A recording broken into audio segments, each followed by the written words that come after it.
What's up, guys? Welcome back to the Double D Report. Me and Dean are back together. I know last week I was by myself. It was sad. It was lonely. I didn't like it. It was my fault. We won't go into details, but it was my fault. We could have recorded it earlier in the week. It's on me. But hey, me and Dean are back, full capacity.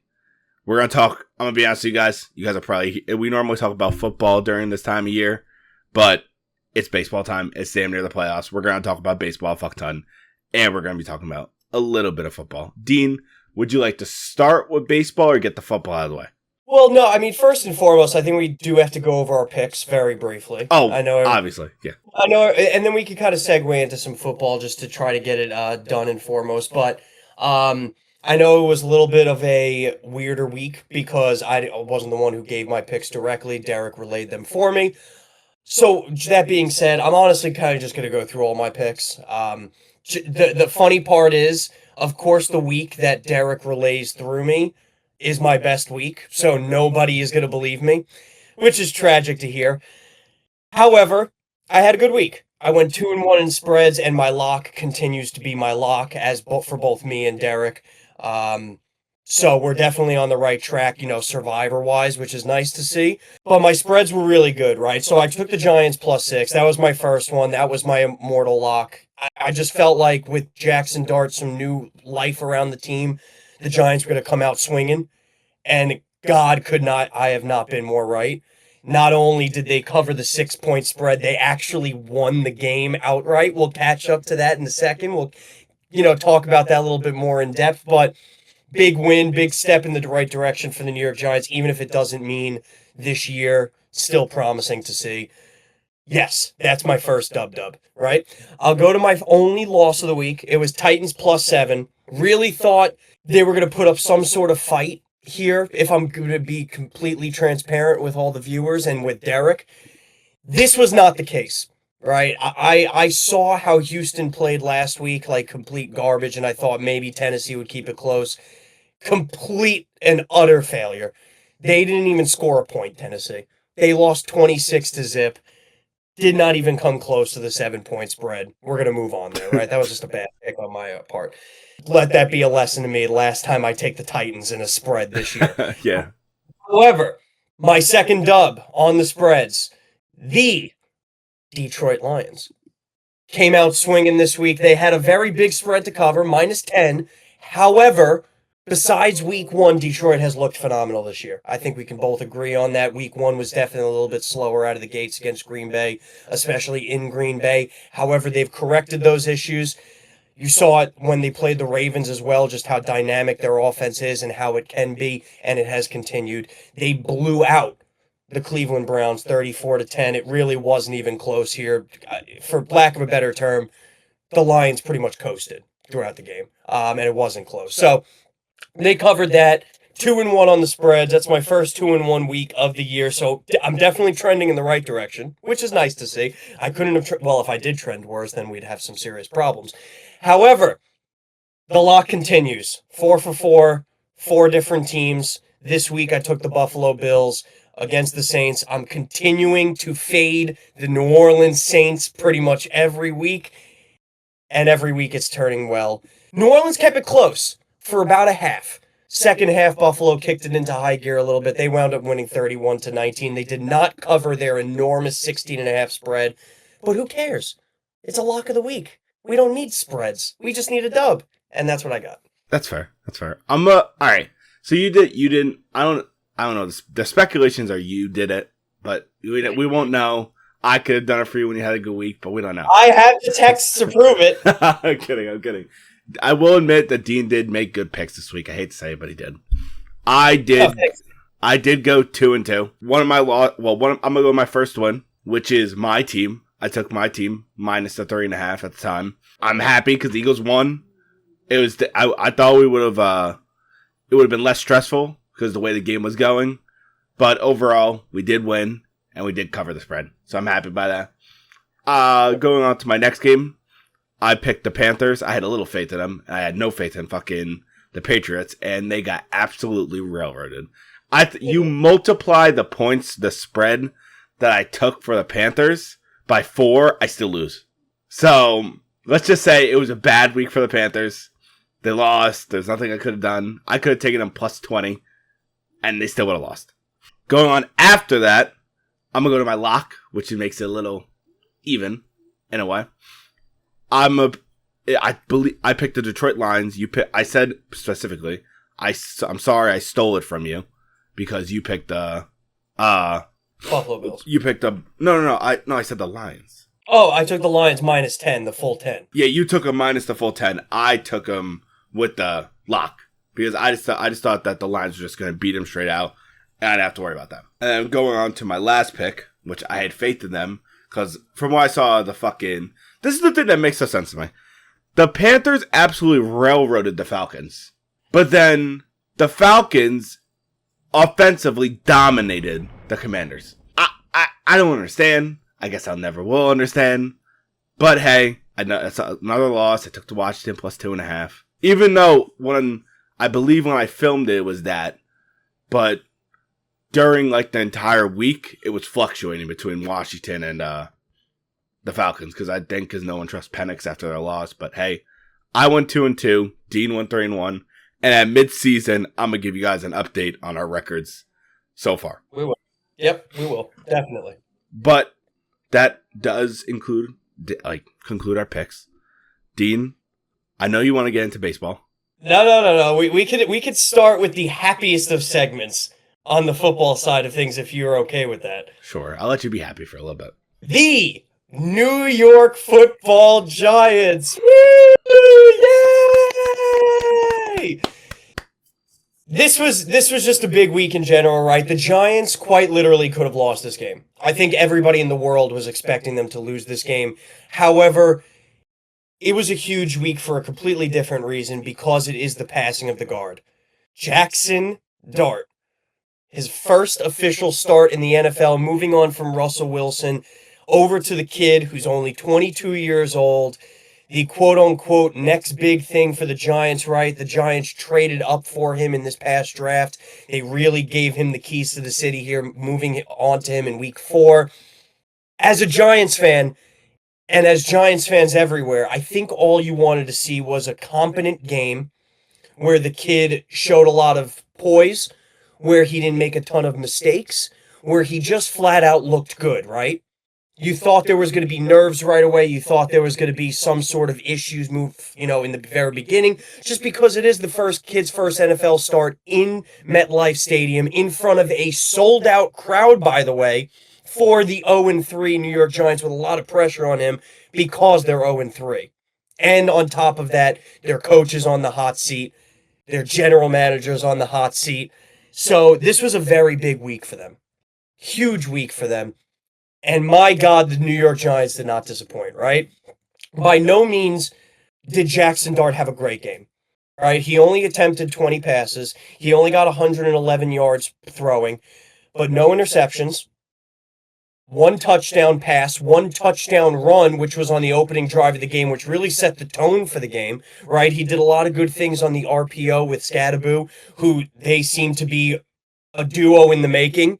Right? I think Giants fans can be very excited about that. The key thing here was, right, he got sacked 5 times, so the offensive line is still an issue. However, he didn't make any mistakes. Right? There was no interceptions, not a ton of bad throws. He was moving around the pocket when he had to because a lot of it was collapsing because of the offensive line struggles. He was throwing on the run. The first drive was absolutely electric, right? Capped off by a 15-yard touchdown run. So really what you wanted to see out of the kid was just, calm, go do your thing, not try to do too much. And he did exactly that. Exactly that. Not to mention, as I said earlier, the Giants won this game. I do want to credit this because a lot of times when a franchise moves to, quote-unquote, the new era, right? It energizes not only the offense, it energizes not only the coaching staff, it energized the defense, and you saw that this game. The Giants' defense was absolutely outstanding, right? Only 2 sacks on Justin Herbert, but he had a 39.6 QBR. He completed only a little bit above 50% of his passes, threw 2 picks. The Giants' defense was running around like crazy. And not to mention, I'm trying to find it right now, but the pressures that they had, right?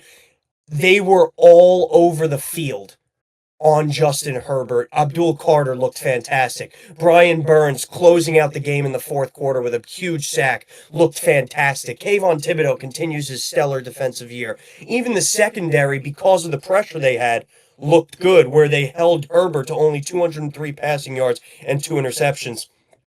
This was the way the Giants designed their defense, and you could tell right off the bat, just from the opening drive, there was a whole new precedent, there was a whole new vibe on the Giants sideline, and it showed. They played outstanding football. They really stifled a Chargers team that was 3-0, by the way, who has aspirations to win their division. Just complete positives from this game. If you are a Giant fan, you could not have been more pleased with the effort that they put in with this game. I'm going to put aside Malik Neighbors tearing his ACL, but he'll be ready to go for next year. So no issues there. It was just a very good game to watch. Very, very promising for a New York Giants team that really, my God, Derek, did they need a lift? Oh, yeah. One thing I will say is congratulations to Sexy Dexy for getting that pick. His tip pick. First interception in his career. And by the way, it was very impressive. I thought he was going to take it to the house. Almost. But I was expecting after the pick for him to do the Sexy Dexy dance. He didn't do it. He was too exhausted. He had to go straight to the ventilator. Oh, he was fucking winded, bro. he was like, but obviously he's a defensive lineman. He's a big guy. You normally expected to put on the pressure, but he got a pick against who's playing arguably his best football he's played in his career, Justin Herbert. Overall, Jaxson Dart, first career game, his defense helped him out a lot. You could see the difference in the way the team was even playing. When Jaxson Dart was on the field, if you look at the team when Jaxson Dart's on the field to when Russell Wilson's on the field, it's two completely different teams. I see the defense rallying behind Dart. I see, even when Dart got fucking yanked out of the game, because I don't know what happened with his hand. It was a quick concussion look. He went into the tent, literally singing in the tent, saying, "Let's hurry this shit up," and came out immediately. Yeah, he was angry because this is his first game. First thing that straight up happens is, I'm pretty sure it was like a second down at like 30. So they're all the way back to him in their own end. But hey, good first win for Jaxson Dart. You could see how Dable and our offensive coordinator opened up the playbook. It's a completely different playbook. It's like a bunch of option plays, which is good, don't get me wrong. But with the offensive line you have, it's kind of hard to do those option plays. Yeah, I think he was easing him into the game a lot, right? Leaning on Scadaboo as his kind of partner in crime back there, right? This was the most Scadaboo has rushed so far this year, right? 25 attempts, which is definitely an uptick from what we've seen even the past couple of weeks. Yes, I get Tracy is out, but you could see they have a lot of faith in this kid and they have a lot of trust in him, especially paired with Dart, and they both seem to be very comfortable with each other. Derek, to your point, I think the word here is energy. There was a completely different vibe, a completely different energy around this team on Sunday, and you saw it especially from the crowd, right? For at least the last few years, in maybe the playoff game against the Vikings, but we weren't even home for that playoff game. Have you seen a Giants crowd at home this rambunctious and this hyped up? And they showed it from the very first defensive stand. They showed it from the very first drive that Dart had, all the way till the fourth quarter when Burns got the sack to ice the game, right? It was just a completely different vibe around the stadium, not to mention Dart absolutely flipping out on the sidelines with Dable. You could see how much this meant to this team, and you are 100% correct. The defense backed him up tremendously. Best game of the year, by far, on the defensive front. And you know what? You could say what you want about it, but you have to attest it to just a different energy around the team. They were clearly just as hyped as the offense for this game to go. Yeah, and obviously Abdul Carter had his own game on the defensive side. A lot of QB. I don't know how many it was, but he had a lot of QB pressures the entire game. And pretty much the rookies, all the rookies, they were like this. All right, let's fucking go. Let's win this game against the best team that we've seen statistically, but like in the right now, the Chargers. They're playing very good football. One thing I will say, to obviously get off the happy note for you, because I don't want you to be happy all the time. The loss of Malik Neighbors sucks. Because I think I saw it on Instagram or I saw it on Twitter. I forgot what it was. But literally, the exact same, damn near by the exact same week, the exact same team against the Chargers, Odell tore his ACL and Malik tore his ACL. It was on the same type of play, but as soon as I saw the cameras pan, I thought like maybe Malik landed wrong because he's normally like he fucks up his arm or something. He's like on the sideline for a bit, comes back. But as soon as I saw him screaming, like you see his mouth like wide open screaming, you knew it was bad. And it's another cause of the fucking turf field. Yeah, it's a shame. Definitely a big loss, especially for Dart as he moves forward in his rookie year, right? You definitely want to have that absolute stud, all-pro, offensive rookie of the year type player on your offense to be able to bail you out at some point. So it definitely hurts. At the same time, right, you got to try to look at the positives. There aren't any positives, but you got to look at somewhat of the flip side of it, right? We're not going anywhere this year, so he will be ready for next year, right? He will be ready for week 1, pending something catastrophic. But these ACL injuries, the NFL, the surgeons, they're getting better and better every year. So he's going to be okay, everybody. 2, it brings up a point that has been had for the last 5+ years now, where you have everybody, including Odell, tweeting it again to get rid of the turf field. And it just renews that effort within the NFL. If the NFL truly cares about player safety like they always claim they do, you go to the all grass field. That's just the reality of the situation. So I'm curious to see if this renews any talks between the NFL and the NFL Players Association. I'm curious to see if Mara and the Giants ownership maybe changes course on the field, right, in coordination with the Jets. I think there should be a larger conversation because these injuries that are happening to dynamic offensive players, not only does it hurt the game, but it also derails your offense. Yeah, it's bad because all these young players are going on. Honestly, if I'm playing in the NFL, I don't even want to play in MetLife. From what I've seen, like Nick Bosa, fucking Solomon Thomas, Aaron Rodgers, Malik, Wan'Dale Robinson, Sterling Shepard, Odell, like the wide receivers for the Giants are getting taken out by that field every year. At the end of the day, you're 100% right. It needs to go down to the Players Association and the NFL. They need to figure this fuck out. Because if you do care about these players, and as what you say you are, then change this shit. Because it's sad to see a young, good wide receiver, in my eyes, getting injured because of this stupid shit. It's true. And we've had conversations about this, Derek. It's not just this year. It's every year. It doesn't change. And I get that there's domes. I get that there's indoor stadiums. But the NFL is a billion-dollar business. I think they can afford to put out an extra little dough in order to maintain an all-grass field in all of these stadiums. There is no excuse anymore. There really isn't, other than just owners are cheap and it's for ease of use. 100%. Eventually, I wouldn't be... The thing is, I don't understand this, is why, if you have turf fields, why don't you let wide receivers use turf cleats? It's an ongoing issue. I hope this renews it a little bit, right? We're wishing Malik all the best in his recovery. He should be having the surgery in a week or two when the swelling goes down. But he's not going to be the last one, and he certainly hasn't been the first one. So you got to figure it out. You got to maybe move forward with this shit. Hopefully they figure out a solution. But overall, I didn't want to make that the point of this conversation. Giants, right direction.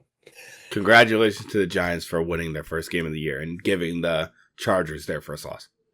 Yep. So big win. Congratulations to them. Now we got to talk about another player or another team, the Baltimore Ravens. Hoofa, hoofa, hoofa. They looked like Donkey Dick. They did not play. Donkey Dick is being generous. They looked horrible. It was putrid. I wanted to throw up watching them play football.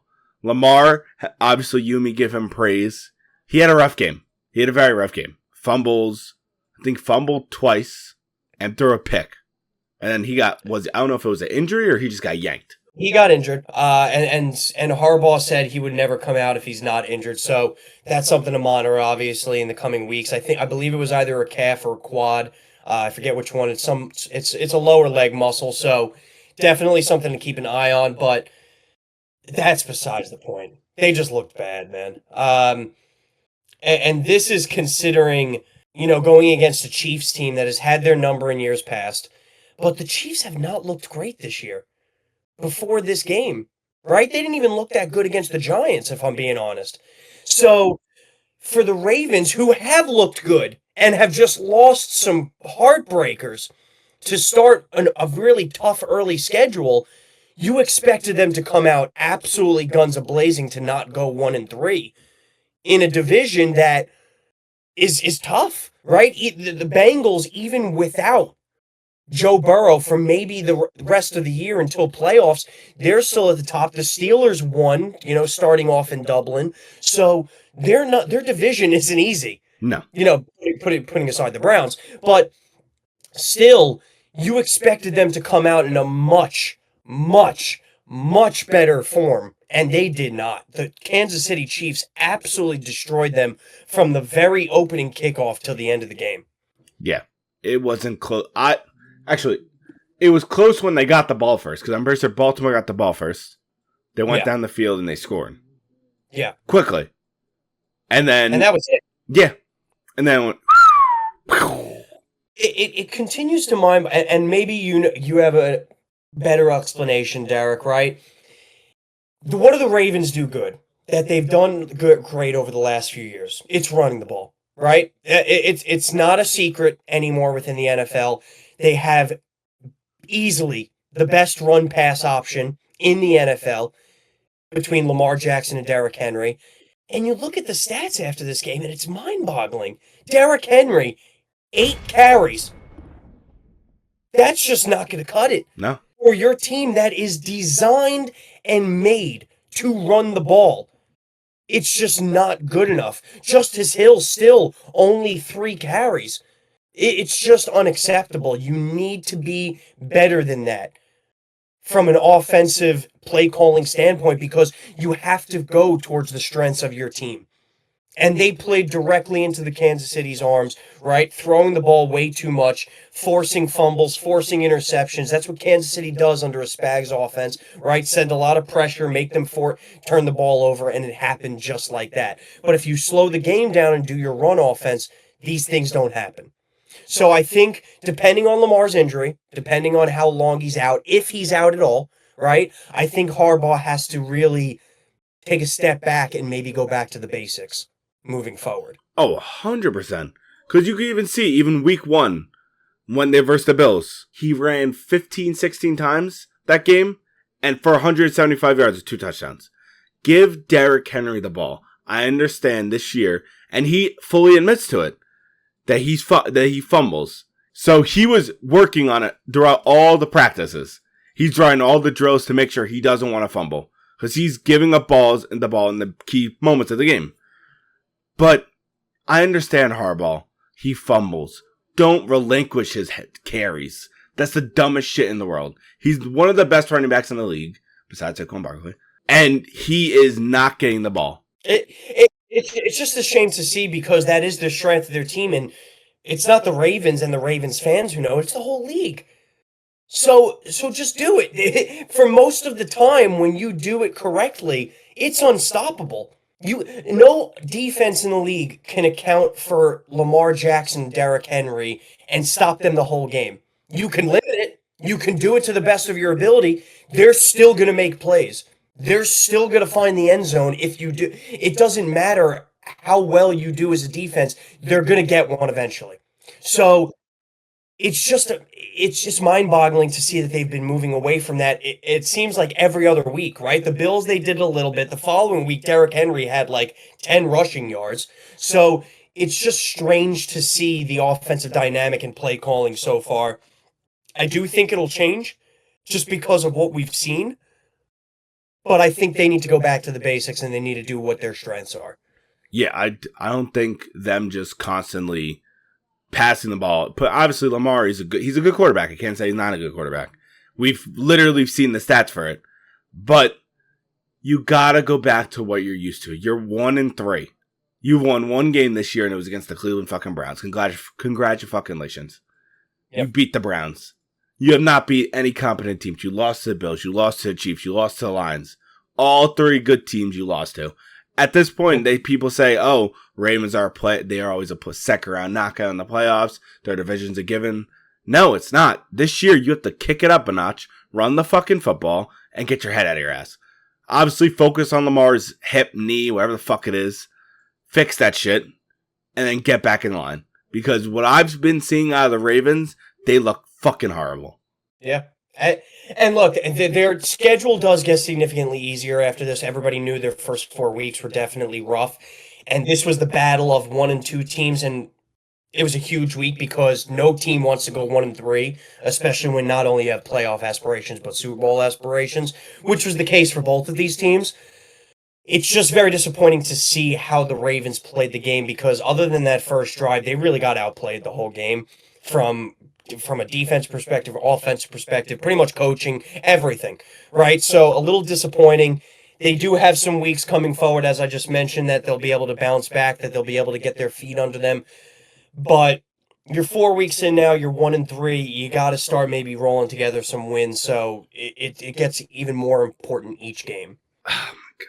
It's just, I hate the Chiefs winning on top of this. So I think that's why I'm more pissed off, because they lost to the Chiefs. And it's not like they got fucking blown out. What was it, 37-13? What game? The Chiefs game. Chiefs. I'm sorry. It was 34-10. No, Jesus, 37-20. Even 17. Yeah. It's still a 17-point. Where I'm sorry. Besides the first quarter, the Ravens were not in this game. No. Not a little. That score is not indicative of what we actually witnessed on the football field. So it just wasn't a good, clean game from the Ravens. They need to improve upon those things moving forward if they're going to have any chance. All right, let me go on the other side real quick because obviously we talk about Baltimore. One thing that was good for the Chiefs, even though I hate talking positive about the Chiefs, is Xavier Worthy came back this week. Yep. And in a couple weeks, Rashid Rice is coming back. I believe he comes back week 7. It is? Because he's on it's a 6-game suspension, right? That's a great question. I actually forget. I thought it was 4, but I could be wrong. Because if it was 4, he would have been back, but he's not. Well, no, he would be back next week, Derek. You know, if you use math... Shut the fuck up. Okay, I'm just saying. Okay, but obviously, with Xavier Worthy coming back, you see they're bringing him back in the offense a lot. Him running the deep route, that deep catch he had. Then, because obviously Mahomes likes throwing to fast receivers. There's when he has a player like who has the fastest 40-yard dash, he's going to throw the deep ball. It's understandable. Travis Kelce involved in the offense. One thing that was huge for them that they just abandoned the first 3 weeks of the season. They ran the football with Pacheco. They gave Pacheco the ball. Not as much as what they're used to, but he had significant carries. He had a 12-yard carry, a couple 12-yard carries, a 5-yard carry. It's good to get him involved because when he's involved in the offense, it's a better Chiefs offense in general. And obviously going on Spag's side to where Spags is one of the best defensive coordinators in the league. And he just fully annihilated Lamar. Had blitzes coming from each and every end. Was able to contain him from running the ball outside the pocket. With the pick that Lamar had, his first pick of the year, and then the 2 fumbles.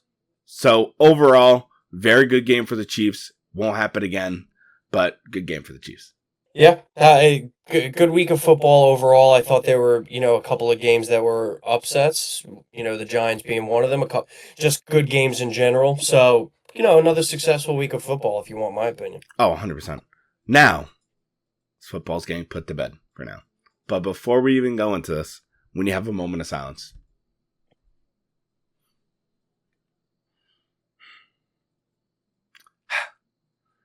That moment of silence was for the New York Mets. Oh, jeez. Come on. The New York Mets. That is one big pile of shit. The team that paid... Dean, how much money was it to Juan Soto? It was, up in the upwards of 700. 746, 756, somewhere around there? Yeah. And you spent $756 million on an outfielder. Don't get me wrong. Juan Soto had a great year. This is nothing towards him. Actually, it is tall towards him. He could go fuck himself. But you pay all this money. You say, we're going to make the playoffs. We're going to be in competition with the NL.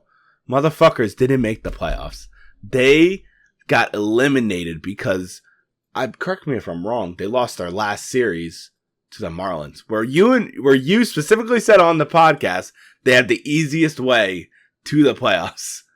And they proceeded to shit the bed. Look, it just kind of showed that it wasn't meant to be, obviously, for them. They didn't have a good enough team to move forward here. They have so many concerns on the team this year, whether it was, their starting pitching staff was a massive L.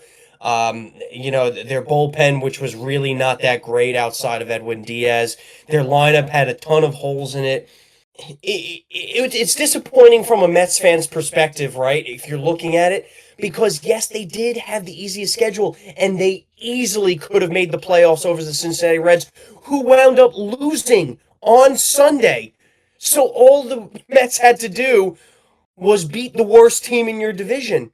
Not only that, you lose that series to the Miami Marlins.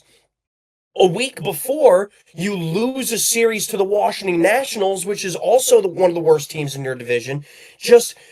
There were so many opportunities for the Mets to win one more game this year, where they would have made the playoffs over the Cincinnati Reds, and they just didn't, right? There was no life on that, and it's disappointing. And you know what? Before we get to the playoffs and to playoff teams that are actually happy, right? Derek, I gotta give you a mailbag. Are you ready? Oh, I'm so ready. We just got a letter. We just got a letter. We just got a letter. Wonder who it's from. Okay, we got a mailbag. Woo, woo, woo, woo. Okay, so we got a mailbag. He's a regular. Is he alive? He's alive as far as I know. He's definitely not doing well. Nikki from the Bronx. Nikki from the Bronx. Brother, it's been a rough second half of the season for you. So, I feel your pain. Take a deep breath. Try not to watch any TV. Maybe go drink a couple of beers or a 30 rack. Whatever you got to do. Maybe get blacked out and just vegetate for a week, right? Take it nice and easy. However, we have to get to his question. Derek, I'm going to ask you. You give your honest, nice opinion to start off, and let's see what we're thinking here, okay? So, Nikki from the Bronx. Dean, Derek, it has been an absolutely devastating last 2 weeks of my life. I'm not quite sure how to truly comprehend what I've seen. The only thing I can really fathom is that God and his infinite wisdom have a plan for me. That being said, I'm devastated. The Mets have once again crushed my soul and my heart. I have a question for you, and it's as honest as I can make it, and it may be the last question I have until next spring. Oh, God. If you are the New York Mets, what is your first or multiple actionable items heading into this offseason? I'm going to go drink, and I'll listen. So he's asking what's the actionable items heading into this offseason. What should be the New York Mets offseason agenda? Fire their coach. Well, you're already wrong, Derek. They already announced that Carlos Mendoza is coming back as of this afternoon at 3 p.m.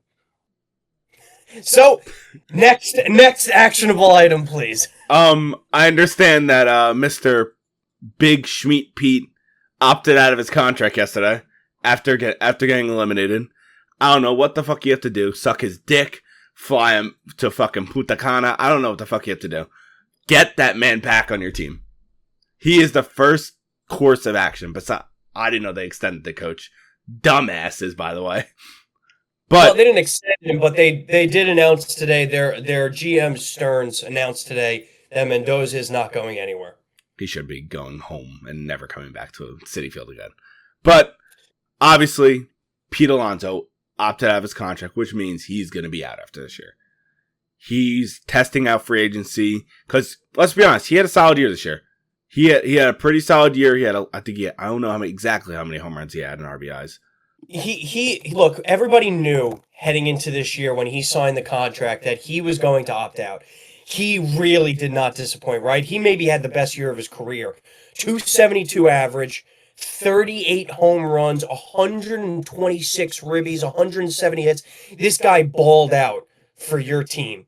He gave you everything, and he was, not even arguably, he was your second best player on offense this year behind Juan Soto. Yeah. So, smart move by him opting out, right? He bet on himself this year, and he's going to win that bet. He's cashing out. He is going to cash out, whether it's the Mets who pony up the dough or whether it's somewhere else. There's a ton of teams out there that could probably use a third baseman, whether it's somebody in the AL West like the Houston Astros or the Texas Rangers or the Seattle Mariners. He is going to get paid a bag from somewhere. Yes. And he earned it. I hope the Yankees pay him. Please. No, stop that. Stop that right now, Eric. Okay. All right. Besides Pete Alonso, you have to fix your fucking pitching staff. Your starting pitchers. That's the first thing. Then you gotta go down to the bullpen. Because it's so sad how Edwin Diaz, Mr. Trumpet Man, is the best thing that's going on in the entirety of that fucking bullpen.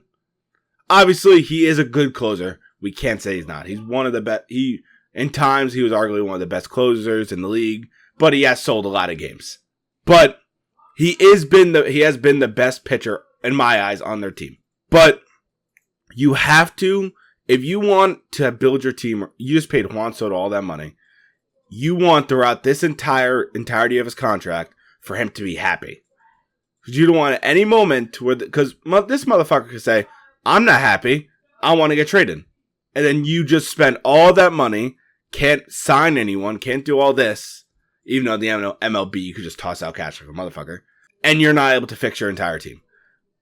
Either A, fucking fix his contract to where he's getting deferred money, to where you're doing the, I don't know, I think, what is his name? Bobby Bonilla Day. Bobby Bonilla Day. To where you make a Juan Soto Day, I don't know. Fix it, because you need the money to build that pitching staff. The offense, it could get fixed next year. They had a bad year. Nemo didn't have a best year. Lindor, Soto, he did his thing, and then etc. going throughout the lineup. So overall, fix the pitching staff. I would have fired the coach or let him go. Get Pete Alonso back and reconstruct Soto's contract. Okay, so I agreed with a couple of things you said. Disagreed with a few others. I have maintained my opinion for quite some time here. I think this year was a real gut punch, right? A real reality check for Steve Cohen and the Mets. You went to the NLCS last year, right? This year, heading into it, after signing Juan Soto to such a huge deal, winning the prize of free agency, it should have been a foregone conclusion that you made the playoffs. Not only should it have been a conclusion that you make the playoffs, you should have made it well past the wild card round just based on expectations and where you were last year. This is a pathetic, disappointing season. There's no other way to put it. And I think what it shows more than ever is you need an entire reconstruction of how this team is built. Mets fans aren't going to like it. I'm going to say it because I've felt it over the last few years, and I think this year was just another exemplary factor of it. I think the New York Mets should explore trading Francisco Lindor. I do not think he is that central piece that your team needs. Sure, he has had his moments for this team where he has come up big. I'm not going to say last year because that was Pete Alonso's postseason, right? He was the one who carried them. I'm just saying I think they need a change of scenery and I think they need a new voice in that locker room. I am not going to suggest any sort of players to sign on the offensive side of the ball that would replace Lindor. They're out there. You can replace him like the Yankees, and I'm not trying to bring the Yankees into this, but replace him like the Yankees did when they lost Juan Soto, right? Replace him on the aggregate. You're not going to be able to get his production maybe at shortstop defensively, but if you sign 2 or 3 guys for his deal, you can get his offensive production in an aggregate. And sometimes that works. Sometimes that overhauls your entire team. It overhauls the locker room. Clearly, they need that because that locker room does not have a voice that it needs. This is a team that completely collapsed the second half of the month. They were number 1 in the MLB after the first 2.5 months of the season. 5.5 game lead over Philly. Playoffs were a foregone conclusion. It was playoffs. That's it. After the All-Star break, they have absolutely plummeted disgustingly. So that's my number 1 thing, right? I know a lot of people aren't going to like it. I think you trade Lindor. I think you get value for him. And I think you start fresh in the locker room, right? I'm also not saying you make Juan Soto captain because he is not captain material. He's not very good. He is a fantastic, great, generational ball player. He is not a captain. Yeah. That's okay. That's okay, though. Yes, yet. Fine, yet. That's okay. There are other veteran presences who can make that decision for you, right? Secondly, I would work on trading Jeff McNeil. See if somebody would be willing to eat the last year of his contract. I think you just need to move on for both parties. He has been on a downward decline ever since his 300 batting average season. That said, right? I think the other biggest thing of this team, and it showed tremendously, going into this year, it was their biggest question mark. At the end of the year, it's still their biggest question mark, starting pitching. And you hit it, Derek, right on the head, right? They went into this year thinking Sean Manaea, Clay Holmes, Frankie Montas, Griffin Canning, those were the answers. I hate to break it to you, they're not. You need an ace. Right? I'm not saying there's someone out there. I'm looking at the free agents now. There are quite a few that you would be able to go maybe sign, right, to team-friendly deals, at least kind of revamp your entire starting pitching, right? Maybe you go after a Dylan Cease, who has been tremendous throughout his career, had a little bit of a down year, but he's still a good pitcher, right? Definitely maybe a change of scenery will be fine. A Jack Flaherty, who has a player option who will probably opt out. A Zach Gallen from the Diamondbacks, who has been a good pitcher throughout his career. You need to go out there and sign an actual 1 or 2 starting pitcher. Because the guys you have now, they ain't it. And on top of that, you can't go into next year completely and solely depending on your rookie pitchers. In Tong, McLean, and who's the third one? Third one is escaping my mind, right? You can't do it. You just can't. Because it doesn't... Sproat. Got it. See? I'm on it. It just doesn't work. So they have a lot of work to do this offseason. A lot, in my opinion. And you know what? I think Uncle Steve, as Mets fans call him, I think Steve Cohen knows that. I think David Stearns, their general manager, knows that. I think they need to make some... I think they need to really look in the mirror and make some hard decisions on their roster moving forward, because Juan Soto is locked in for the next 13 years. You don't want to waste him, right? You don't want to waste it. You never want to waste a generational talent. You can't. You won't. You shouldn't. So go out there, rebuild your team. I would honestly do a little very soft rebuild, revamp your locker room a little bit, and I think things could be better. Yeah, it's brutal. I understand, I do shit on the Mets a lot because obviously they took Juan Soto from the Yankees, but obviously Juan Soto at the end of the day just wanted the most money for himself, which I don't hate. Do what's best for you as a family and all this, that, and the third. I don't hate him. It's just so funny because all the Mets fans we're talking so highly. We're going to make the playoffs. We're going to make the playoffs. We're going to make the playoffs. We're going to do this. We're going to do that. We're going to do this. We're going to do that. the Soto shirt sales sold out just for them to not make the playoffs, and the team to make the playoffs over them is the Cincinnati Reds. Yep. Who, by all accounts, truly did not deserve it. Oh, fuck no. This is an extended playoff, right, where there's 3 wildcard team now, and you literally had to win 1 game more against the Nationals or the Marlins, and you couldn't do it. You know what, Mets? You didn't deserve it either. No. It's just that simple. So look in the mirror, accept your fate, make some hard decisions on the roster, get ready for next year. It's going to be a long offseason, Mets fans. Nicky from the Bronx, keep on drinking, brother, because it's going to be a long offseason. Yeah. I'm gonna do a nice prayer for you tonight. All right. I need to go get another water. Well, my dad has just told me that Tyreek Hill broke his leg. Yeah, he dislocated his knee. And he sent me the video. I'm going to watch it real quick before you do your thing. It's not good. You saw it? He dislocated his kneecap, and that often comes with multiple ligament tears. Ah!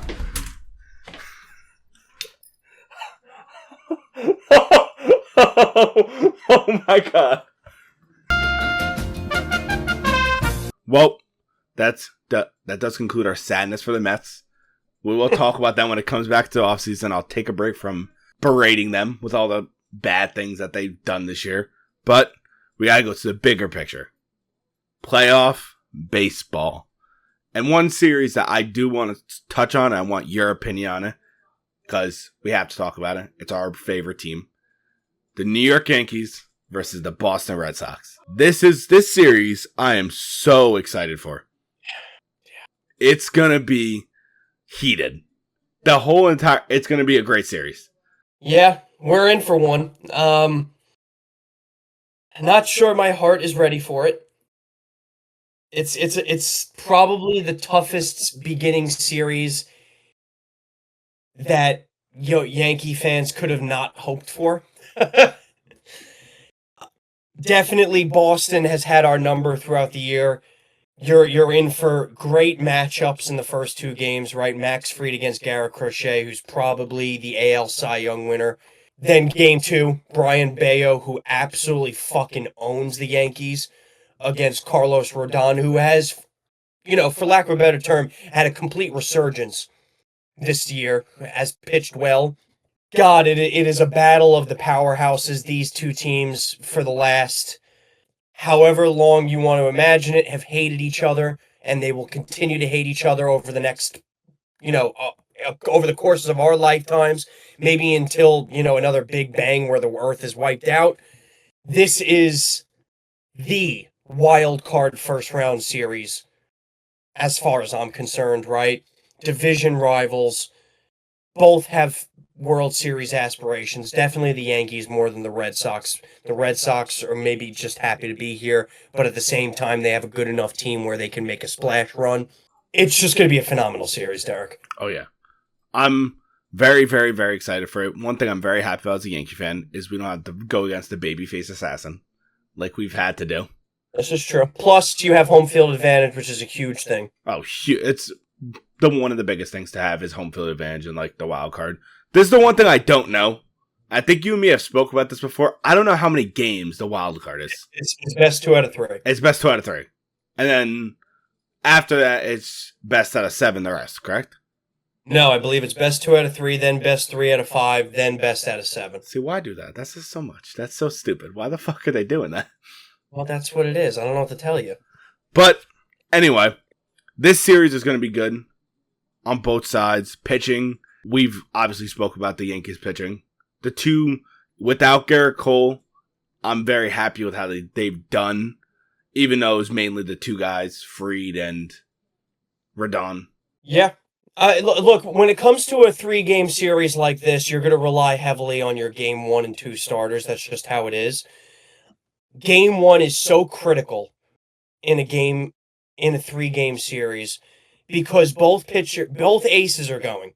So then once you hit game 3, it's a battle of attrition. It's a battle of depth, especially on the pitching standpoint. If the Yankees could steal game 1 against the AL Cy Young with your top ace on the mound, that would be such a huge boost for them beyond what you can describe in words, right?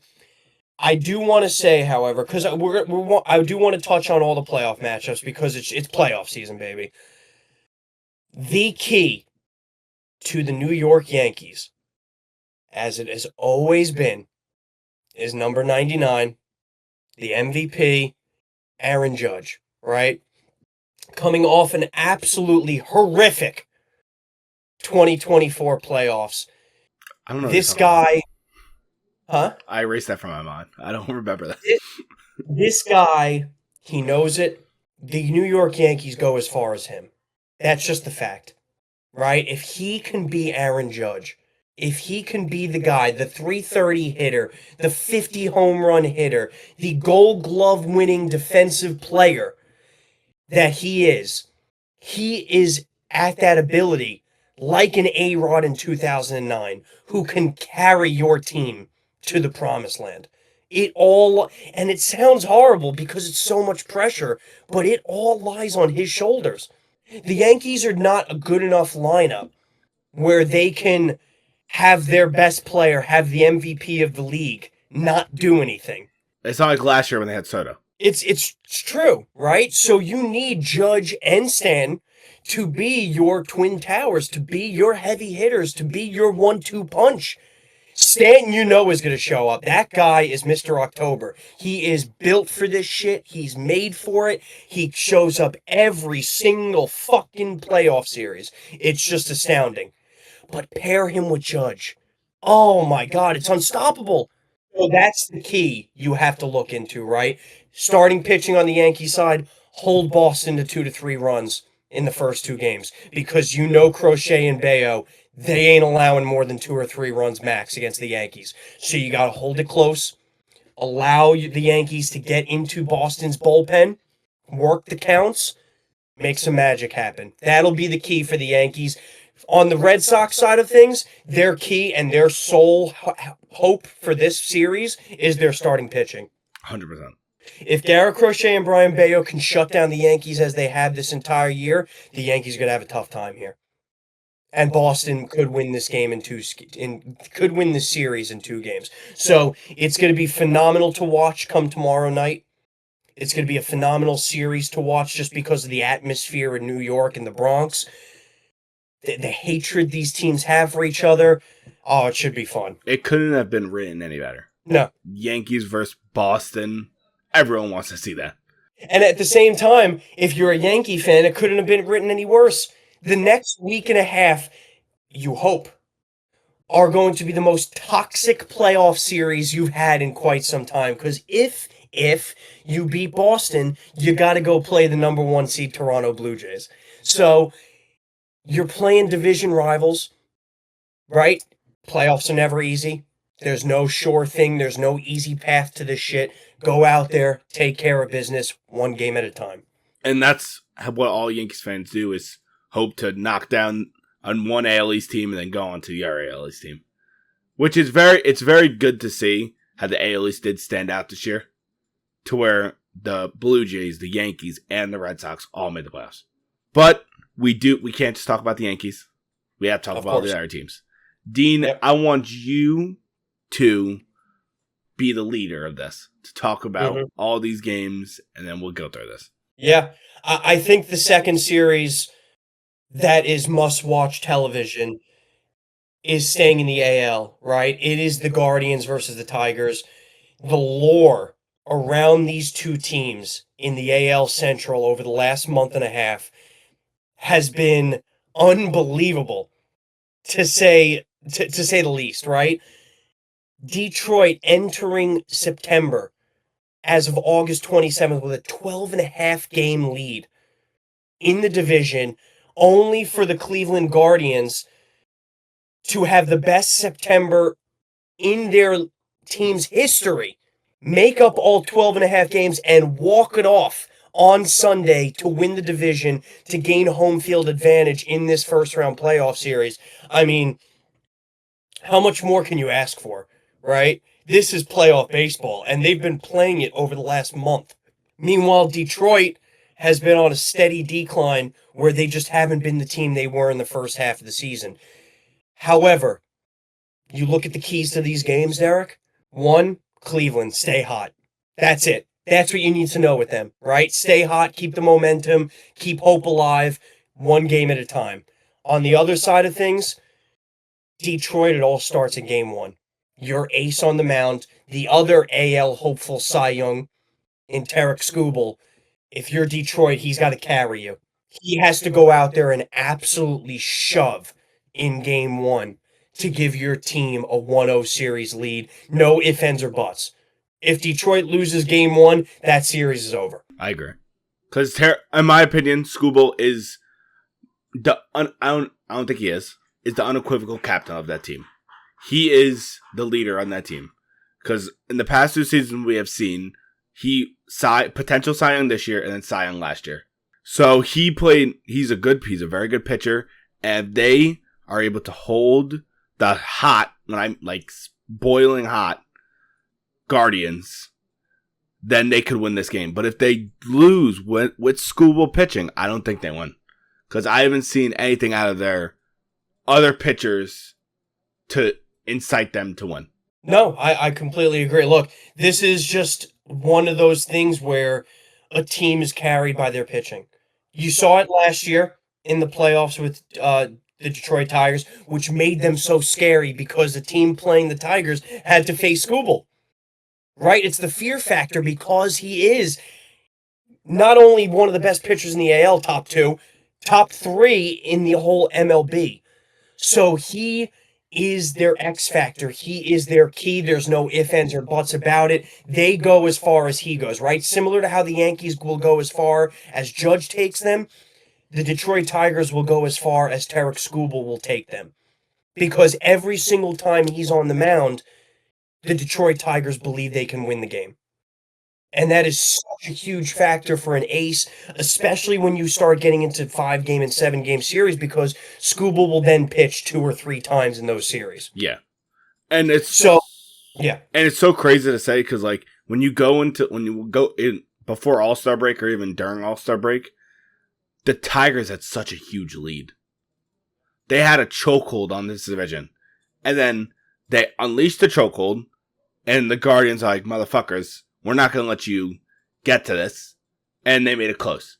One thing I will say, one of my favorite players in that division, Jose Ramirez, who is the offensive captain of the Guardians. He's been there for the longest. He's one of the best players on that team. And he is the most underrated baseball player in all of Major League Baseball. I 100% agree. He is very clutch. When they need him to come through, he comes through. Oh, there's so many big moments that he has in his career, but that's a side note. But this series is going to be so big for them. If that offense is able to take down Skubal in game 1, it's going to be a smooth sailing in my opinion. But if they don't take down Skubal, I think it's going to be hard to bounce back after that game. In my opinion, they could bounce back, but it's going to be hard after going against Skubal, potentially him shutting you down to 1 run, 2 runs, and a loss, then it's going to be hard to bounce back and put up more runs against whoever they have. Yeah, look, it's just a simple fact that Detroit is going against momentum. Yes. Right? That's the thing. Both the Guardians and the Tigers have gone in complete opposite directions as this last month has gone on, right? Cleveland 7-3 in their last 10. If I'm not mistaken, they are 16-4 in their last 20. And then you look at the complete other opposite end of that spectrum, Detroit 2-8 in their last 10. Right? Having one of the worst Septembers of their, historic franchise. It's really about momentum, and there is no other way to stop momentum than having your ace in the Cy Young on the mound to quite literally stop that momentum. Detroit's season is on the line in game 1. Not game 2, not game 3, it's game 1. You win game 1, it's an easier way to game 2. If you lose game 1, it's going to be game 1, it's over. Yes. It's effective. It's effectively over. It's over. So this is it's going to be, once again, another huge game. Division rivals don't like each other. The AL came out, and people are always saying it is the weaker conference, which you could still argue that it is. But my God, their wild card matchups are so much better and so much more appealing than the NL side of things. So these two matchups, both Guardians and Tigers and Yanks Sox, my God, they're just must-watch TV tomorrow and Wednesday. I feel like if in comparison to like people, I'm putting like people who don't watch baseball, for example, who watch hockey, like last year with the Dallas Stars and the Colorado Avalanche. This is like one of those series. Yep, it's a must-see game that you have to watch. It's not like the biggest names in the sport, but you have to watch it because these are good teams going against each other in the division. Yeah, no, I agree. And then, segueing perfectly, you go on to the flip side of things, where one of the wild card matchups is a complete joke. I think, I know what you're talking about. And I'm going to start with it, right? We'll get to the other one in a second, but I'm going to start with it. It's Cincinnati and the Dodgers. The Los Angeles Dodgers, the reigning 2024 World Series champs, have, yes, I mean, compared to their standards, right, have had a little bit of a down year. Some injuries here and there that have derailed a couple of pitching matchups, but they're getting healthy at the right time. They're still that World Series championship caliber team that we know them to be, right? Bullpen a lot less effective than it was last year, but their starting pitching is still there. Their lineup is still unbelievably dynamic. Going against the Cincinnati Reds, who quite literally crawled into the playoffs, and they didn't even earn it. This is one of those series where, for all things considered, this should be an easy sweep for the Dodgers. I will say, right, we saw it a couple of years ago with the Diamondbacks, who made an absolute Cinderella run to the World Series. You never want to count out a team, right? You can't look past a team in Major League Baseball. It is the most competitive sport, and that's just a fact, where even a wild card team can go and win the World Series. That's just how it is. So if I'm the Dodgers, I'm not taking this lightly. But at the same time, the Dodgers should beat the ever-living crap out of the Cincinnati Reds, and that's just a fact. Agreed. It's gonna be rough for Cincinnati. They're obviously fighting a Mount Everest uphill battle, so it's gonna be hard for Cincinnati. I really do hope they do make it close, but I don't think it's gonna happen. Sadly, Dodgers shouldn't. I would say it's not a bye week for them, but it's like it's warming up. It's warming up the pitching staff. You're in playoff form. This would be a good series for them to warm up to get into the next series. See, I agree with you. However, and they know this, and MLB fans, if non-MLB fans don't know this, never take a team too lightly. Sure, absolutely, on paper, in reality, in every conceivable way, the Dodgers this should be an easy, nice 2 next games for them. But on the flip side of it, it really doesn't take much in MLB for a team to get hot at the right time. Cincinnati 7-3 over their last 10, not discounting the fact that the Dodgers are 8-2 over their last 10, right? They're playing playoff baseball just as much as any other team in the majors right now. One game at a time. Cincinnati is going to, as you just mentioned, Derek, they're going to have a tough time heading into game 1 tomorrow. Unfortunately for them, they're going to be going against Blake Snell. However, similar, I don't want to say complete comparisons, right? Because the Tigers are obviously a much better team on paper and in practice, and they have a much better pitcher, the Cy Young on the mound. But the Reds also have their ace going in Hunter Green. So the keys for the Reds are steal a game. Steal game 1, right? Believe. Make yourselves believe. Have your ace. Steal a game on the road. Shock the world. And then go into game 2 with absolutely nothing to lose. That would be crazy. The Cincinnati Reds should be playing this series like they have house money. Nothing to lose. Zero pressure on themselves. Just go out there and play baseball. Yeah, and one thing I do have to say though, for Cincinnati Reds, everyone counted them out for to even sniff the playoffs. No one even thought they would even make the playoffs this year. And for them to even make the playoffs this year, obviously, huge congratulations to them. Obviously, there is a new 3-team wild card, but still making it in those 3 teams over the Mets. And huge shout out to Terry Francona, who continues to be one of the greatest managers in the game, who takes these lowly teams with not a lot of, star power on them and getting the most out of them, because that should not go unsaid. Yeah. He's my opinion, because one of my favorite players in baseball, Ellie De La Cruz, is on that team. Mm-hmm. He is a great coach, or a baseball manager. He's coached all these young kids on this team. They're playing very good baseball. Hunter Green's good baseball. Just beautifully coached, managed. It's great. I hope they do. I really hope they do not take one game away from the Dodgers and not get swept. But it's gonna be a hard game. You're going against Ohtani, Betts, Freeman, all these fucking stars on this team. So good luck to them. I do want to talk about one NL playoff game, and that is the Cubs versus the Padres. That, in my opinion, I'm looking forward to the most. It's very star-studded, in my opinion.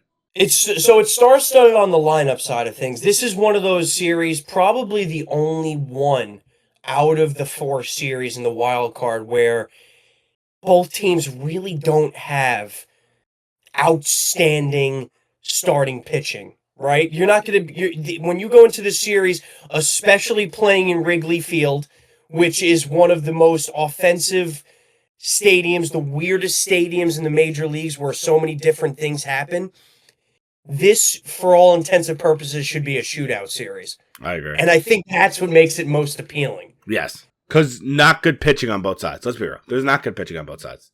But yeah, it's just scrappy pitching. It's nothing star-studded, no aces on either team. I mean, your game 1 starters are Nick Pivetta against Boyd. I mean, that's just another regular season game if you look at it.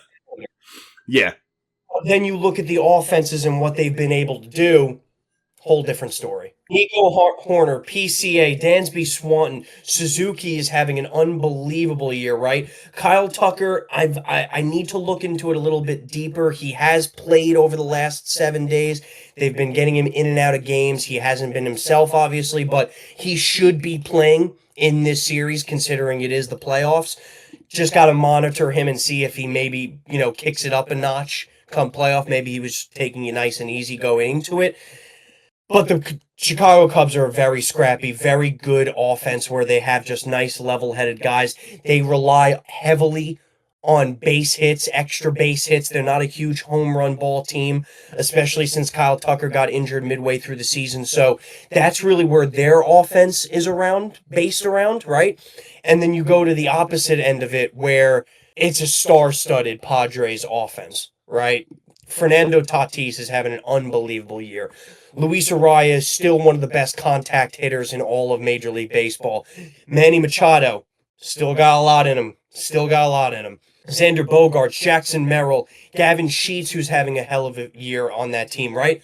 So much offensive power and so much offensive prowess. It's going to be a very fun series to watch if you're into offense. Don't watch it if you're into pitching. If you care about pitching in the slightest, don't even tune in. Don't even shut off the game and just drink some beer. Those games, all 3 of those games in that series should be like 8-6, 9-5, 6-5, like those sort of games, right? They're not going to be 2-3, 2-1, 1-0. That's not the type of game this series. You're going to have to go to one of the other series to see that. But that is one of my favorite series because obviously I'm a big offensive guy for baseball. I like seeing a lot of home runs, all this stuff, a lot of good hits. Seeing all these hitters get clutch moments with people in scoring position. But now I got to ask you, if you had to choose your favorite series besides the Yankee series, besides I guess besides the Guardian series, what other series would you talk? You just took away 2 of my series. Well, because we already spoke about that. I'm trying to get all the other ones involved. And it sucks because those are the 2. There's only 4 series in the wild card round. Am I retarded? Yes, you are. Oh my god! Look, my favorite series by far, Yankees Sox. It's not even close. And I get it, right? There's some other good series. Tigers Guardians is phenomenal, right? Tune in to watch it. Two teams battling it out in the last 2 weeks of the season for playoff position and for division position. Fantastic, right? I don't care.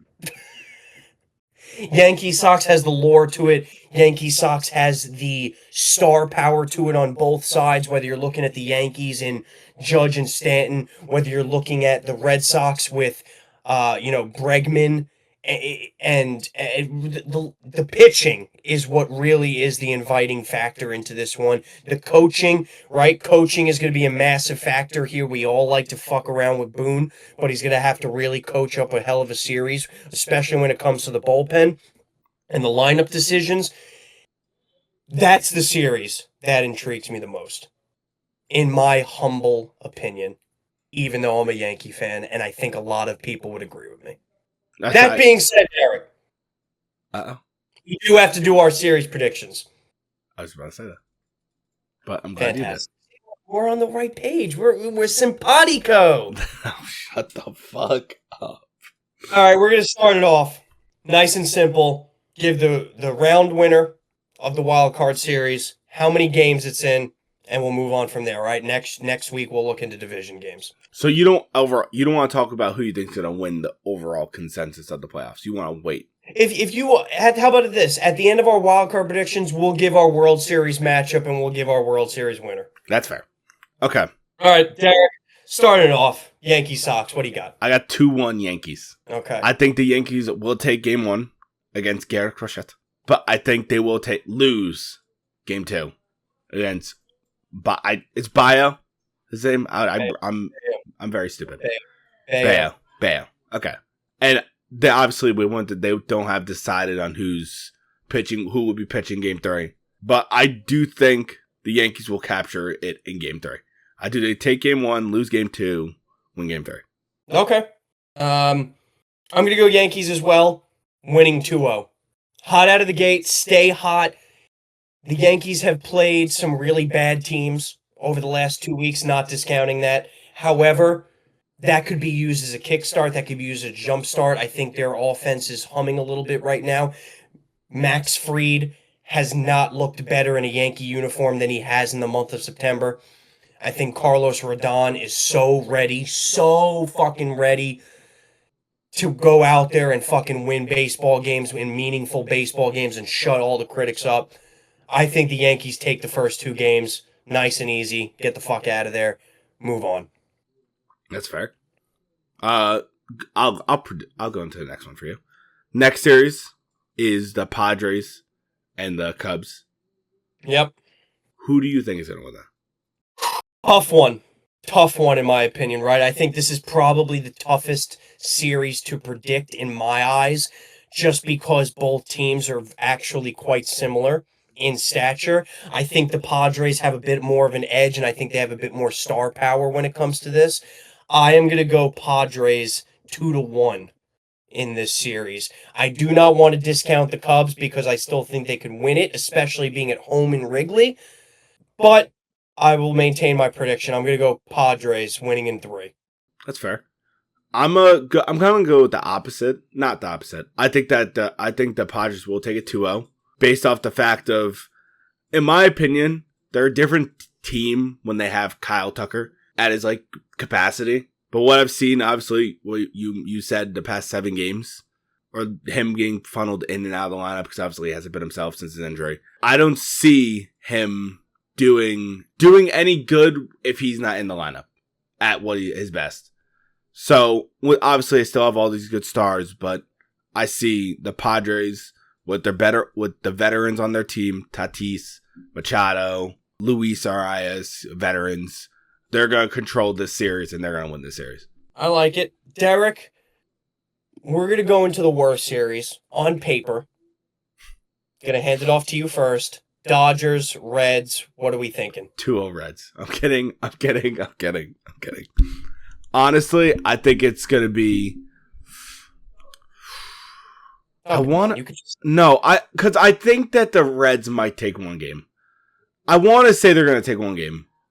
Because obviously, every team, as what you said, It's any given baseball. As you know, people say any given Sunday. It's any given game. You could win any game possible. Just gotta have a good pitching game. Hunter Green could pitch a gem game 1 and score 1 run and they win. But I'm going to give it 2-1 to the Dodgers. I'm going to give the Reds the benefit of the doubt. I respect it. I will do no such thing. Good for the Reds on making the playoffs. Good for Terry Francona on getting the absolute best out of a mediocre roster at best. I do think the Dodgers take this in 2. I think it's going to be relatively easy. I think maybe Cincinnati keeps it close game 1 just because of Green on the mound. At the same time, I don't see any fathomable universe where the Cincinnati Reds even make this a series.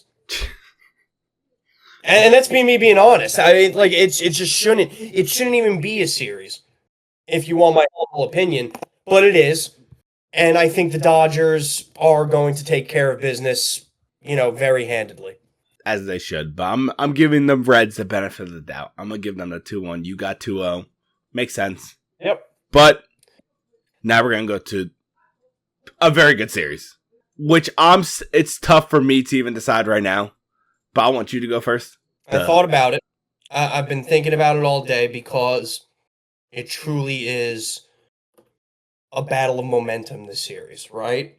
I have been mulling it over back and forth in my mind. I am going to stick with what I wanted to say originally after looking at some stats, after looking at, Skubal, what he does against the Guardians, what the Guardians do against Skubal, that is. I'm going to go 2-0 Guardians. I think Detroit's collapse in September is too much to overcome mentally. I think their offense has just been an absolute shell of themselves over the last 3+ weeks now. And nothing against Skubal. I just don't think whatever he does tomorrow is going to be enough. He would have to go, in my opinion, for them to win game 1 7 or 8 strong with no runs. And I don't think he's going to do that. I think the Guardians are clicking at the right time. They're scrappy offense. They get a lot of base hits. They get a lot of men on bases. They up the count for the pitcher. I think Guardians take this pretty nicely. That I wanted to side with you on this. I wasn't gonna go 2-0. I was gonna go 2-1.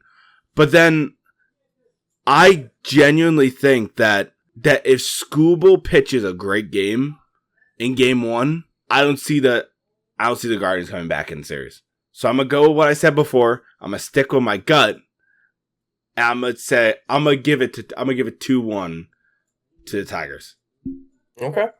It's gonna be a very good series. I'm gonna be pretty much. I'm gonna be honest. I'm gonna be watching this series and the Yankee series, and that's it. There are 2 series. They can go fuck themselves for all I care. But I hope Skubal. He has struggled against the Guardians in the playoffs, especially last year. I believe they versed each other, and Skubal got rocked. But I hope Skubal can bounce back from last year's playoff appearance and play good in this game and win them the series. Very nice. I think that's a shootout. I think that's a shootout series, and not a shootout series. I think that's a toss-up series. So I don't fault you for going with the Tigers at all. I think it could go either way, if I'm being honest. So it should definitely be good baseball that we're about to see over the next 3 days. Looking so forward to it. That being said, you wanted to do it, Derek. Let's hear it. Super Bowl matchup prediction. Super Bowl winner. Not Super Bowl. Jesus Christ. World Series matchup prediction. World Series winner. How many games? World Series MVP. Let's hear it. Oh, we're going World Series MVP. Okay.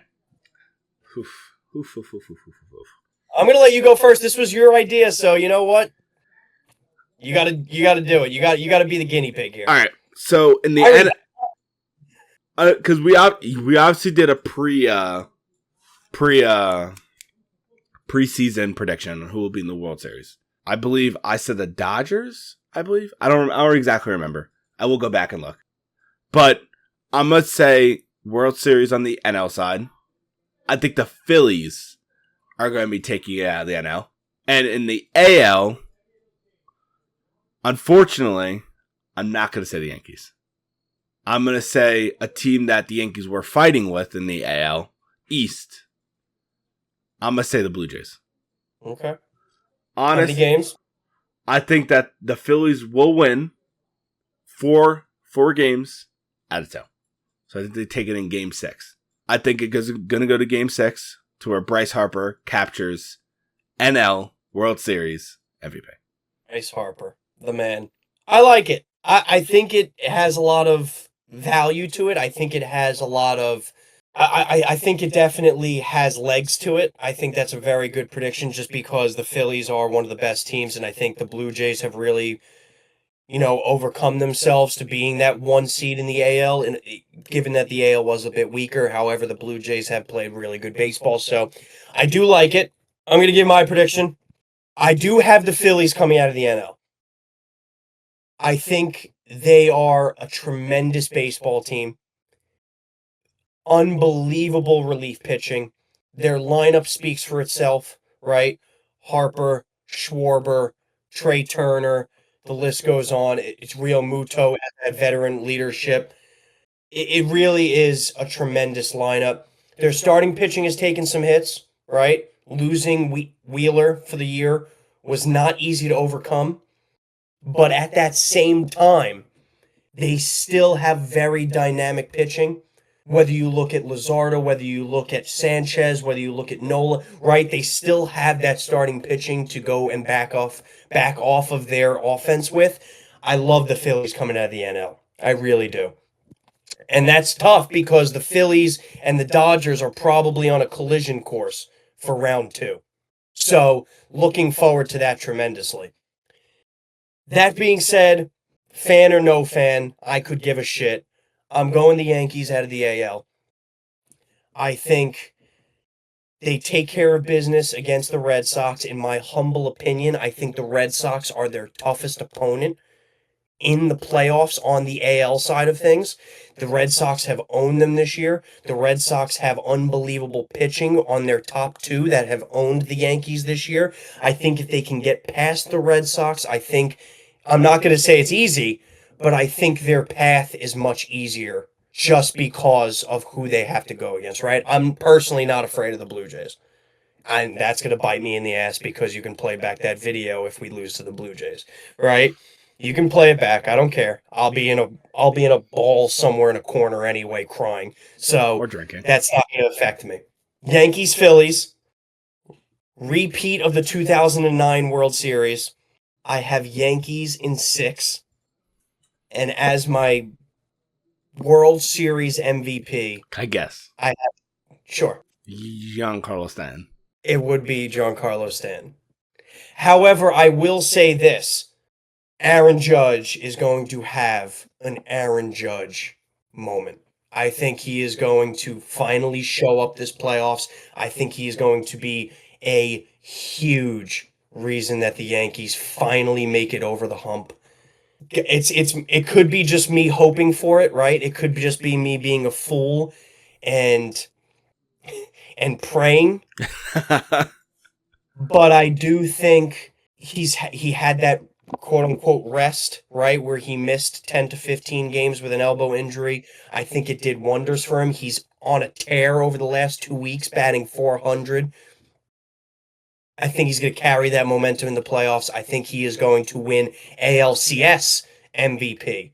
And I think him and Stan are going to 1-2 punch us to a World Series. I hope you're right, man. I really fucking do.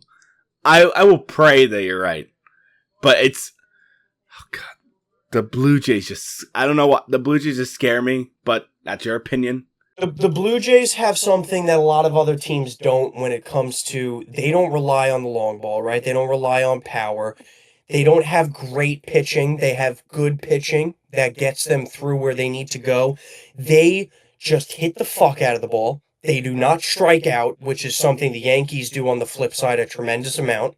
And they have great coaching because of their fundamentals. They're one of the best defensive teams in the league. They do not make errors. They're one of the best base running teams in the league. They do not get outs on the base paths. and they do not strike out, as I mentioned. Right? That's success. That's a recipe for success. However, Aaron fucking Judge. I hope you're right. I'm going to pray you're right. But I'm very glad I got your opinion. I feel like, honestly, I think if we rewind time to last year, that was your exact prediction. I don't doubt it. I think I believe you said Yankees in the World Series against the Phillies. But you said Yankees against Phillies or Yankees against Dodgers. I don't remember. It was one of them. Maybe I didn't even have the Yankees back in it. Maybe I had the Red Sox. That's interesting. No, I was definitely off, Derek. I had the Texas Rangers winning it all. I definitely 100% did. And the Texas Rangers did not even make the playoffs. And might I add, next week, I'm going to get the stats. I'm going to have them all down. And we'll go over what the prediction, how close. Great. Can't wait. One thing I definitely had the Yankees going to the ALCS, but I had them losing to the Rangers.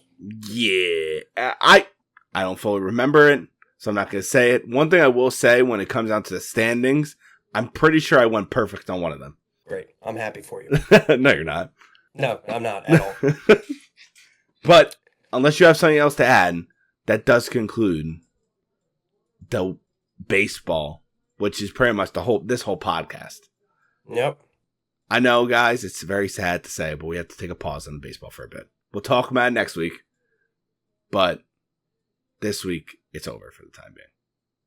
Do you want to get into our spreads for this week? Of course we can. That's what I want. I wanted you to you did do better than me this week. I did. But those are all accusations because I could have done them for you. But I want to start off this week. I'll start off with my first game. Be my guest. Because I've been looking at this game. Okay. Right now, I want to ask a question out of you. Can I take a blind spread? Because the spread's not out in this game yet. The spread's not out in this game yet. It's the Dolphins versus Panthers game. I don't see the spread out. I've looked on the sites. I guess because the Dolphins didn't play today. I don't see it either. You make a good point. I've never seen that before. It's because the Dolphins played tonight. But is it possible for me to take the blind spread on the Panthers? Sure. No, so you're taking the spread no matter what it is. Is that what I'm hearing? No matter what it is for the Panthers. Okay. If you want to die on that hill, I will allow it. I'm going to die on that hill. I genuinely think that the Panthers are going to even win that game against the Miami Dolphins. Okay. Hey. More power to you, brother. I mean, I'm not going to stop you from doing it. If that's truly what you want to do, then so be it. I know last week I rode with them and they bit me in the fucking ass. But. Okay. My first spread, I think this is an easy one. I actually want to call up DraftKings and complain for the Giants not being favored against the New Orleans Saints.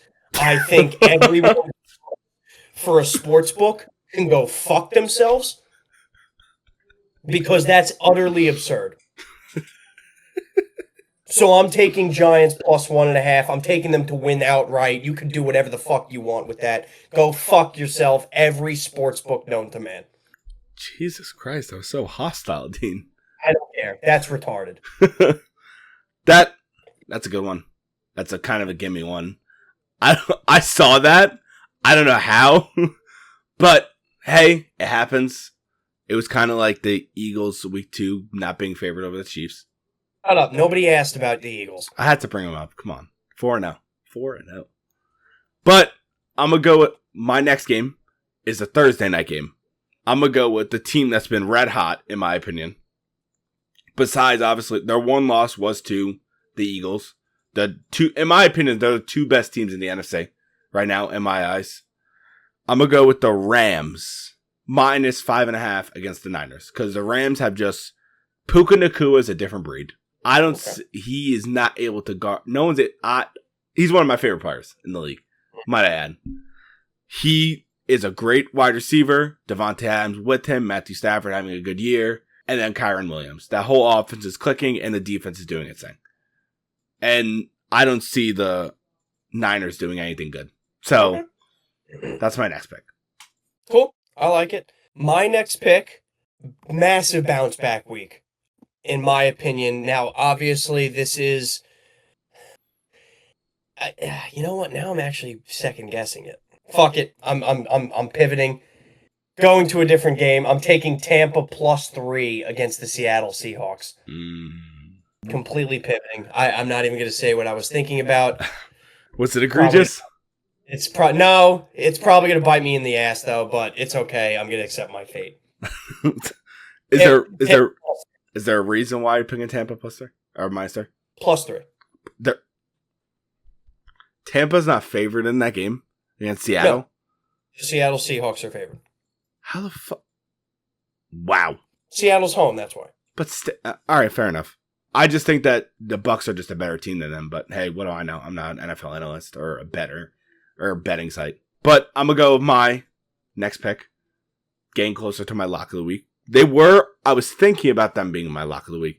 And this week, guys, I'm going bold as a motherfucker. Oh boy, here we go. I'm gonna take the Jaguars +3.5. I like it.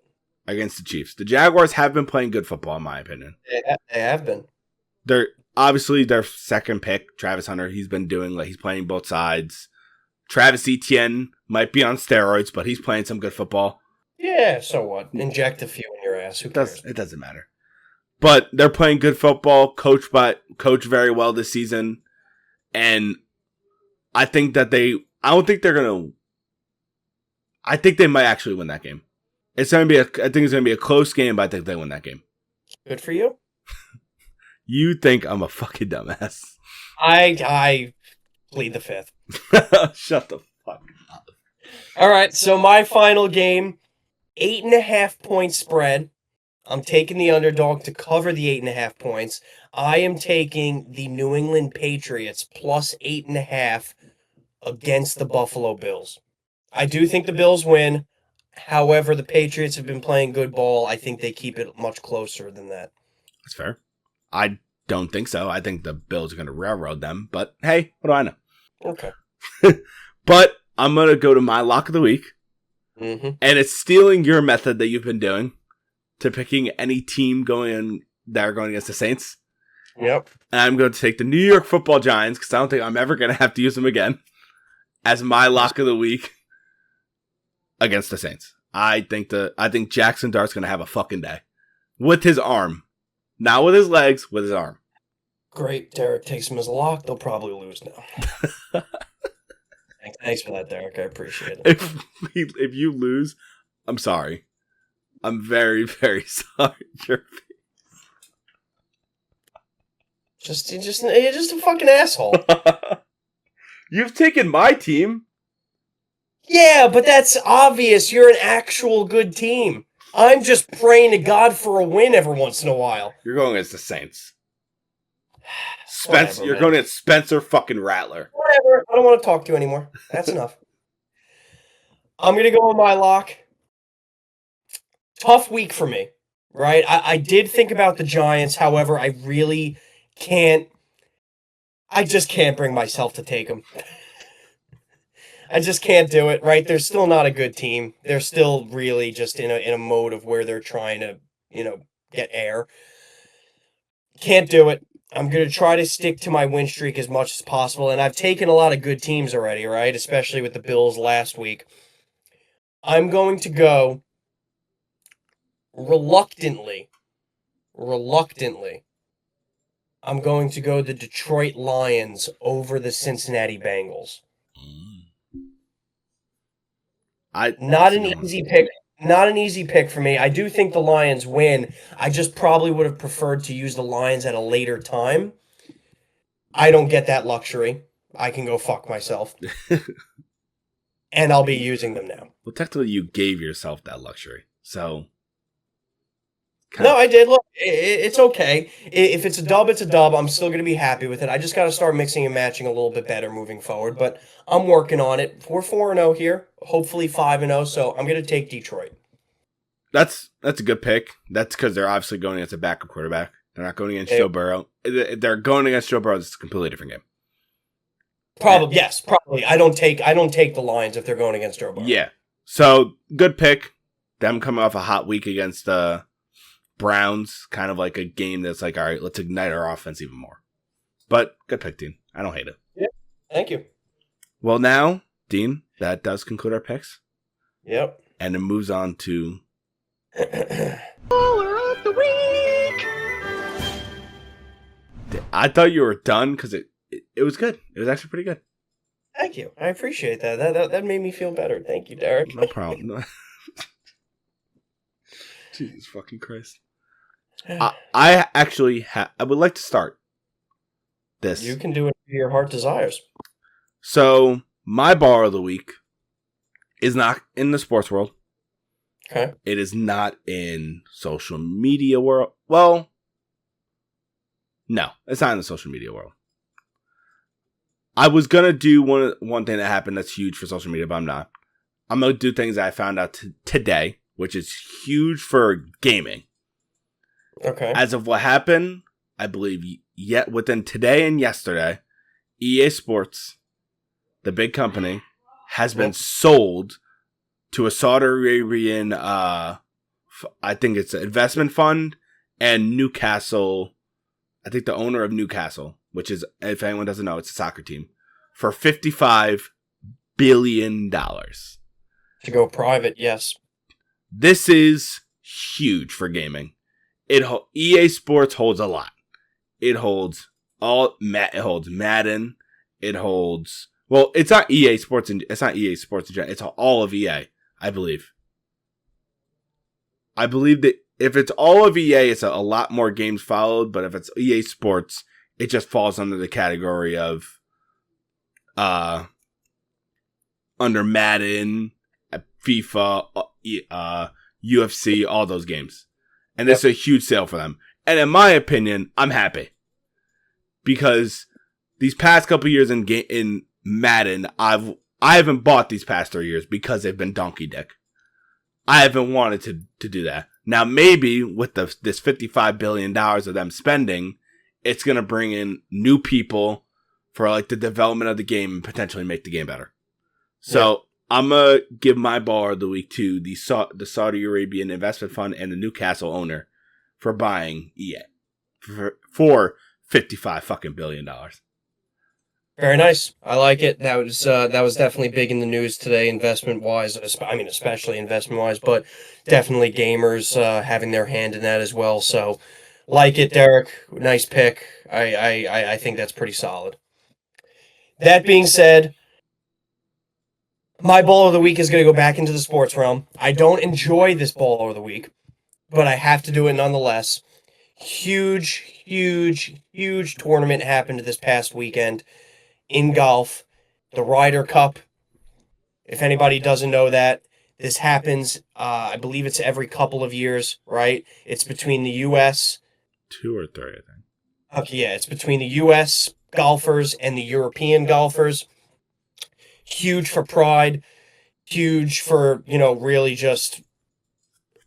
This is one of the biggest tournaments that golfers look forward to. It's for bragging rights, really.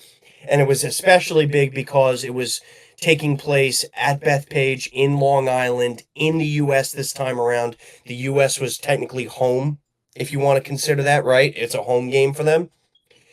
But my ball of the week is the EU team. They came out swinging. They kicked the living shit out of the Americans in day 1 and 2. The Americans, to their point, and to their, self-gratitude, I guess, right? They did make a pretty large comeback on Sunday. They tried to do it. I'm not going to go over all the rules for anybody who doesn't really care about golf, right? But basically the first 2 days of the tournament are team events where 2 golfers for each of the sides, US and EU, are paired up together and they verse each other. The European team absolutely fucking dominated us in team events. Absolutely kicked the living shit out of us. US has got to work on putting over the next 2 to 3 years. We really got to work. That's bad. But in the Sunday and the individual events, the US won almost all of them. So that's something to tip our cap to. That's something to look forward to in the next Ryder Cup. But I did have to give my ball of the week to the EU team. They came out into hostile territory away in New York, and they took care of business, right? Especially with Rory McIlroy before the tournament happening, saying they were going to come into New York and win this tournament. He backed it up. He played a hell of a round of golf over the 3 days that it happened. Got to give the props to where props is due, right? U.S., go out there, practice putting. See you again in a few years. Also including to telling a fan to shut the fuck up while he's in his backswing. Got to respect it. He's getting chirped in his backswing. He's saying, shut the fuck up. You got to respect the grind. And then not only that, in the backswing, then he gets back onto it, does an absolute beauty of a wedge shot, puts it in for birdie. I mean, those are things that legends are made out of. Yeah. And one thing obviously, I love this one because I love golf. Golf, in my opinion, is entertaining to watch. I'm glad you brought it up. And obviously, something that didn't talk about a lot, but it should have been, was Bryson DeChambeau.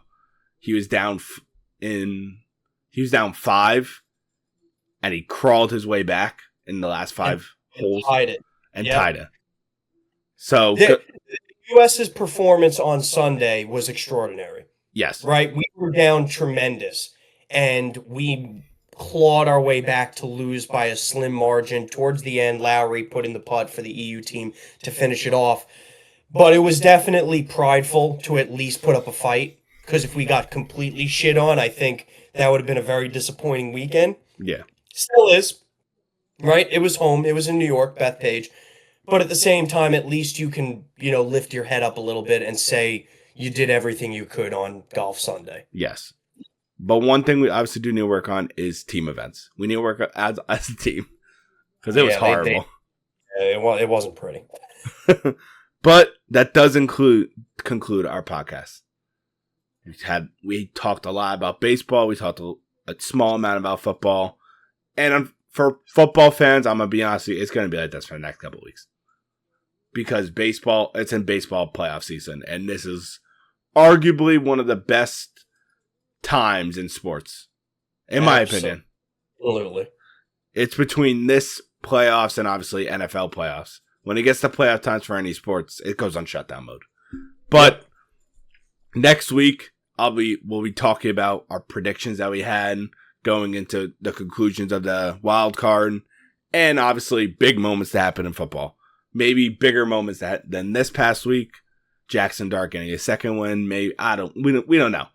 The NFL. Great. Keep it out there, Derek. Keep being a douchebag. Now that's great. Keep it fucking going. All right. Anyway, but I'm gonna wish bad juju on the Eagles. You have no idea. We won a Super Bowl. I'm happy, man.